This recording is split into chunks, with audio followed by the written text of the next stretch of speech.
அனைவருக்கும் மார்கழி திருநாள் நல்வாழ்த்துக்கள். இன்னைக்கு 4வது நாள்.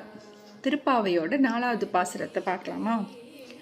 ஆழிமலை கண்ணா ஒன்று நீ கைக்கரவேல், ஆழியுள் புக்கு முகந்து கொடு ஆர்த்தேரி, ஊழி முதல்வன் உருவம் போல் மெய்கருத்து, பாலியன் தோளுடை பத்மநாபன் கையில் ஆழி போல் மின்னி வளம்புரி போல் நின்றதிர்ந்து, தாளாதே சார்ங்கம் உதைத்த சரமலை போல் வாழ உலகினில் பெய்திடாய், நாங்களும் மார்கழி நீராட மகிழ்ந்தேலோர் எம்பாவாய்.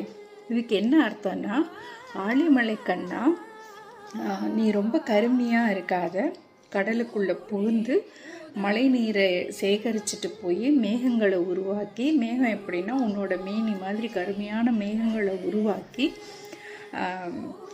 மழையை பொழிவிக்கணும். அப்போது மின்னல் எப்படி மின்னணும்னா, அவர் கையில் இருக்க வளம்புரி சங்கு மாதிரி மின்னல் ஒளியை எழுப்பணும்.